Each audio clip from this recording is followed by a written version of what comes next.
every time, the negative result used to come, you used to call me. I used to feel you're more sad, and how can I respond in a way that, you are comforted? But what you're looking for really is that one happy patient walking in and said, Doc, I'm pregnant. That is the best joy you can have in your life. And if your doctor is not willing to answer them for you, you're in the wrong place. Stop going to the doctor in the beginning itself. Yes. Imagine a doctor sitting across the table and said, but I did everything for you. I made such beautiful embryos. Yeah. All you had to do was get pregnant. Exactly. Like really, you couldn't even do that bit. This is a myth that we doctors keep wanting to break. Everyone looks to the Western world and says, West mein kitna acha hai. One of the biggest areas that India scores on is the emotional aspect of it. I do get this all the time saying, अगर आप चाहेंगे तो पक्का से हो जाएगा. As if telling you that, बाकी time तो आप चाहते नहीं हैं. जिस दिन चाहेंगे उस दिन हो जाएगा. In our clinic, if 40% is the average pregnancy rate, non-biopsied embryos, it jumps to 70%. No matter how much of money you give, no matter how much of tests I do, that ideal test is not been devised where I put you into a machine and that machine gives me a reading, says she has problem 1, 2, 3, 4, solve it, she has a baby. You're not doing IVF for fun and joy. You're doing IVF because you need a baby. As much as IVF is an artificial process, there is 100% nature working there. I feel there should be certain level of counseling, although I don't think only counseling can help, because this is so preconceived in men and women that ye mera role hai, ye uska role hai, that it will, of course it's changing, like you said, like 80-90% of men now understand this, but there is this certain section that make it difficult for the women. Right. So this happened and then we moved forward to more IVF cycles. Right.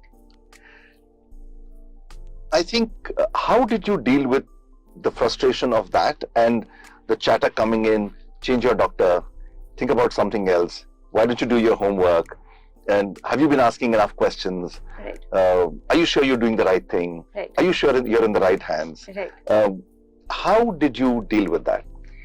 So I have to be very honest, okay, I did not consult anybody else in terms like, who should be my doctor. The moment I stepped into Renew, I'm a very big believer. If I believe, I believe. If I don't believe, I'll never see your face again. The moment I spoke to you and the way you spoke to me, I knew, yahan se baby leke ja rahe hai. So I never ever, if you remember, I never doubted, never asked you any kind of question like, aap jo bol rahe ho, wo hoga. So I didn't honestly give that right to anybody else to question me or tell me that I should change my doctor. Though I do understand this is a very big this is a very big concern, because when people face multiple failures, they think कि कुछ तो scenario में ही गलत है, change करते हैं, या people start advising कि देखो ये ना he's not doing the right thing for you, he's doing the right thing for himself, and all kinds of allegation does come in play, and that confuses you. कोई बोलता है बॉम्बे चले जाओ, कोई बोलता है अरे वो ना दुबई गया था. So all that does happen. Sadly, a lot of people do switch and keep switching, because then that becomes a tendency, and that I feel complicates things for them. In my case, I was adamant that whatever my doctor is advising me is how I want to go ahead with it. So, but when people come to you with failure, and you get, I'm sure you sense it, right? That it will be a blame game. Sadly, it is like that, because, and how do you deal with it? Like how with the patient that time? And because you're in a difficult position, you can't convince them ki raho, because then they'll think it's again your, True. So, I do tell people that, look, for you, it's this one baby, one pregnancy. Right. You'll walk away with the pregnancy. Do understand that this is my life. Right. This is what I do morning, afternoon, and evening. Right. Do you really think I like sitting here, creating failures, not giving it my best, going to sleep at night thinking I've not done a good day's job? Right. And there are people that I could have done better things for, and I come back tomorrow and say, oh, you know what, it's good for business. Right. Let's have more failures. Right. You will die with all the guilt. And Right. that too as a doctor, when all you've ever known is to do your medical bit. You Right. leave family, you leave everything, Right. and you come into this. What you're really working towards, of course, this is my profession and a livelihood out of this. But what you're looking for really is that one happy patient walking in and said, Doc, I'm pregnant. Right. That is the best joy you can have Right. in your life. Right. I think where it starts to go wrong is in the beginning. If I don't set what is to be expected and you don't ask the right questions, Right. you don't really educate yourself. So there are people who are inquisitive, Right. who read up a lot, ask a lot of questions. Right. And there are the skeptics Right. who read or don't read, Right. but ask everyone around. Right. They are the problematic ones. I feel it is always better to educate yourself. Have 100 questions, 1,000 if you may. And if your doctor is not willing to answer them for you, you're in the wrong place. Stop going to the doctor in the Exactly. beginning itself. Yes. But once you submit, Right. and I really use the word submit, not that we are God, Right. but you need to submit yourself. And I do the same. It's not that I have not had medical problems in my family. Right. My mom is a double cancer survivor. Yes. And I still give this story to people because when she had breast cancer, we went to a particular person. Of course, I did my homework. I did ask around people as to who I should go to. Right. But once I sat across, Right. I said, you're the boss. I'm not going to ask anything more. You tell me what I need to know and I will do the same. Right. And I remember he advised 12 cycles of chemotherapy. And when my colleagues, because being a doctor, I have colleague Of friends course, who are yeah. cancer specialists as well. They said, he's mad. No one does 12 cycles. All I did was to ask him, Doc, is this all right? He says, this is all right. And that's it. I never questioned. In the 9th cycle, my mom had side effects. We actually had to stop chemotherapy in the 9th cycle. My faith didn't waver. I didn't go around asking 10 people. I still asked him, Doc, I know, I hope. He said, yeah, it happens. I'm sorry, but we'll stop the chemotherapy and this is what we will do next. Right. But it is only because of that man that 10 years hence, she's been cancer-free absolutely. Right. Sometimes things may go wrong, but it does not necessarily have to be someone's fault. Right. I think nature has a very big role to play in this. Absolutely. Horrible as it may sound, imagine a doctor sitting across the table and said, but I did everything for you. Yeah. I made such beautiful embryos. Yeah. All you had to do was get pregnant. Exactly. Like really, Like, you couldn't right. even do that bit. Right. So sometimes I don't understand frustration happens. You've Right. given so much to it. Right. Emotionally, mentally, physically, economically, gone through hundreds of Right. injections. But it helps to just sit down and say, Doc, what went wrong? Can we analyze this? Right. Do you think we could do something better the next time to, ensure a little more success? Right. Than to say, you did wrong. I know, because it's easier to blame, I feel, when, It's easier, because becomes you easier. have to put that Yes. burden at someone, Yes. and it's easier to quit and go somewhere else. But sadly, if you're going somewhere else again, it just doesn't play well. When we sit down for our team meetings, that's Right. what I tell the team. Because patients sometimes do tend to get aggressive. Right. But from our end, we have to keep the cool. I We think ha- every time, the negative result used to come, you used to call me. I used to feel you're more sad, and how can I respond in a way that, you are comforted? So, and that gave me a very big lesson that, this man is doing this day in, day out. I don't know how many procedures you perform, and he's so passionate about each patient, like, going through it, and how much, it troubles you as well. So that, of course, reaffirms the faith that he is going to do the best for you, whatever. And also treatment-wise, the procedures that you had told me, like, intralipid or whatever, like the era and yes, everything, like, it's also, like, it's always, I feel you update yourself to the T, like, it's always like you're the most updated over here, in meaning, like, all the people I've spoken to, like, who come with their problems, I'm like, he's done everything for me, everything that is, he's given the best chances for it. So what would you like to say about these procedures and, how important they are? So IVF has been around for the last 50 years and huge number of advancements have happened in this field. Right. But the pregnancy rates haven't really gone beyond 40%, although you on the internet you'll read about the 70% and the 80% and guaranteed pregnancies. But in all truth be told, it is about 40% per cycle. That means if 100 people try IVF one time, those who don't have major problems will have 40%. Right. Those who have other major problems will have even a lower success rate.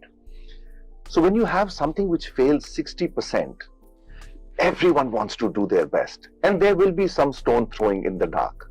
Right. So there will be experimental treatments because doctors want to research more. Right. They want to keep trying out different treatments. You never know which one is going to be a path-breaking, change to the entire IVF process. Right. So that happens. Companies, unfortunately, also keep doing their R&Ds, and they will keep throwing things at the doctor saying, you know what, use this and your pregnancy rates will go up. Right. So there will be a bunch of us trying out that new stuff for a couple of months or maybe a couple of years, and then realizing it either works or doesn't work. Right. It's not that we are trying to cheat someone. It's not that the companies are trying to cheat us and in turn cheat you. But everyone wants those numbers to increase. Right. And that is how evolution has happened. Right. People experiment, people try, and then one day the apple falls on your head and you say, right. Eureka, I found it. Right. So in fact, and I feel India that way is a much better place. This is a myth that we doctors keep wanting to break, that everyone looks to the Western world and says, West mein kitna acha hai. I feel one of the biggest areas that India scores on is the emotional aspect of it. We're not detached from any treatment. Right. We are emotionally involved in the treatment. Right. And the moment you give your emotions to it, the entire scenario changes. Now, instead of telling you, you know what, you have these three choices, choose any one of them, but I'm sorry I can't help you there because medico-legally I don't want to get into trouble. Right. As compared to me telling you that, look, if I were in your place, these are the pros and cons of things, I would probably choose this, right. But you can still have your pick, right. And decide which one works, right. Better for you. So that is one aspect where we score. Secondly, when something is 60% not working, of course stone throwing in the dark is going to work. You don't know what works. Exactly. So there are a lot of experimental treatments which we work with in India, which work brilliant. It could be the ERA, it could be the intralipids, it could be giving heparin, it could be so many other complementary therapies. We use acupuncture in this clinic. We use homeopathy in this clinic. That's very impressive though, yeah. We use meditation. We use Bach flower therapy. We use everything, right. Because I don't know what is going to work. Right. And who am I to tell you that only allopathy is going to work? Right. Someone else's therapy is not going to work. Sometimes placebo works. And this medical science has shown that if I were to give you a tablet which has absolutely no medicinal value, but I tell you this is going to work for you. This is how God-men work. Right. Probably that that faith in you, right. Changes something, right. And it works.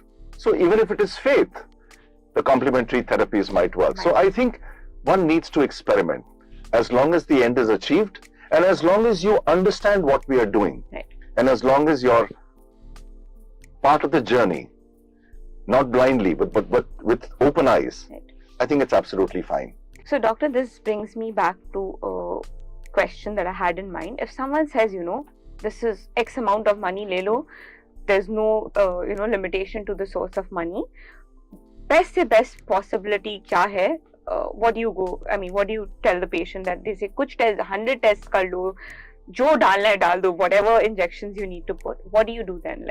So I do get this all the time saying, अगर आप चाहेंगे तो पक्का से हो जाएगा. As if telling you that, बाकी time तो आप चाहते नहीं है, जिस दिन चाहेंगे उस दिन हो जाएगा. So, as I said, IVF success rates are 40%. Yes, there are certain therapies that we can use to eliminate certain problems. Like, for example, most IVFs fail because the embryos that we put in might be absolutely beautiful looking, but there's something wrong inside them in the form of, in the developmental process or in terms of genetics. For example, nowadays you have incubators with cameras which can actually record those embryos being developing. Okay. Every few seconds. Okay. And I giving this example that if you had two students who came first in class 10, who would you give the prize to? So the one way of knowing is if you went back to their school records and saw a student who consistently came first in class 1 to 10 as compared to someone who failed in class 2, did decent in class 3, failed in class 4 and somehow managed to reach class 10 and then got a first prize. So similarly, embryos, some of them develop linearly. Some of them stop, slow grow, fast grow, and then come back on track and grow. Those embryos actually don't do very well. So that is, they still look beautiful, but they've got a bad history behind them. Again, some embryos look very beautiful, but they are genetically abnormal. Those embryos are not going to work. And failures, when failures happen, some of these questions are, but you said the embryos were very nice and you transferred them, said everything is beautiful, then why did pregnancy not happen? Right. So embryo biopsy does improve pregnancies, not because the biopsy actually improves the pregnancy rates, but say for example you have 10 embryos, you don't know which ones to transfer. Right. And it's like that, Sholay वाली बंदूक जिसमें एक ही खन में गोली है, and you keep firing blanks till you actually hit the right one.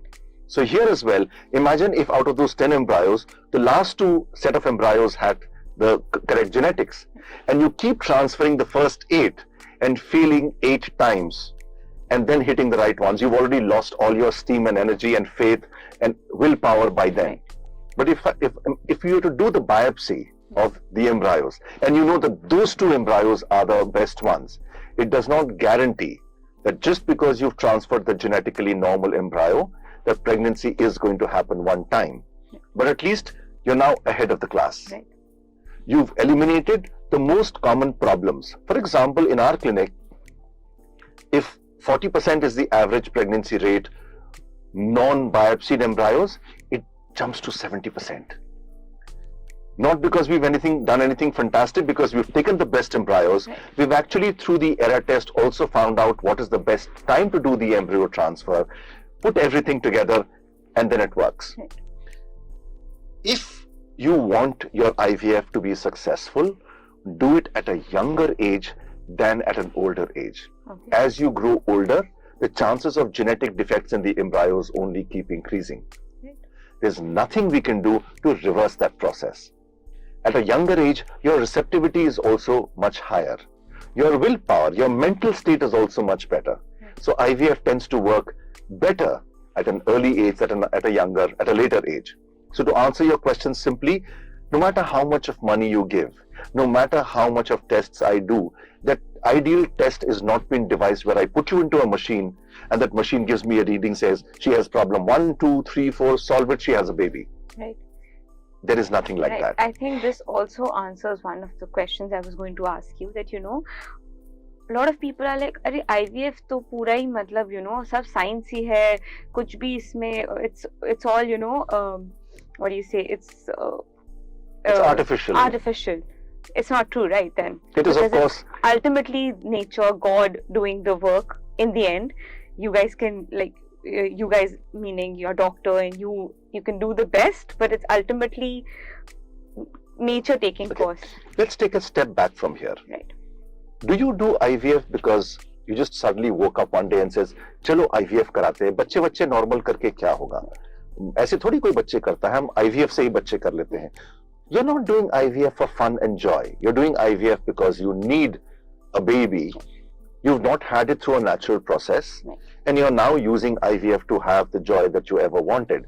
Would you say the same thing if you had blood pressure and says, why should I artificially bring my blood pressure down? God and nature has given me hypertension. I will live with it. Right. God has given me cancer. So God intended that I die of cancer. Why should I get it treated? You're going to use an artificial method to treat yourself for that particular problem. Why should IVF be any different? That's the first point. Secondly, if IVF were that brilliant a science, and if nature wasn't working at all, then why isn't IVF working one shot? We are God. I've taken the sperm, I've taken the egg, I've made the embryo, and I've put it inside at the right time. We've known enough of the human body. Right. Then it should work one time. Right. It doesn't. Right. Because it's not just a science, there is a whole lot of nature which is at play. Right. In an IVF, if I were to take the egg, take the sperm and put it together, it still has to fertilize on its own. Right. If in an ICSI or intracytoplasmic sperm injection, we inject the sperm inside the egg, why don't all the eggs fertilize? Why do only some fertilize? Why do only some of them grow better? Why is it that if I were not to do an embryo biopsy, some of these embryos are genetically abnormal and I put it inside this woman? Why don't they implant? Right. Why is it that sometimes they will still implant, but she will miscarry in the first couple of weeks? And when you genetically test them, you find that they are abnormal. Because God and nature are at play. Because there is a natural, we don't realize how brilliantly built the human body is. You transfer a genetically abnormal embryo, the body will say, I'm sorry, buddy, this is not going to work. Come back with a better one the next time. Or even if the body does make a mistake and says, but I'm sorry, I accepted you.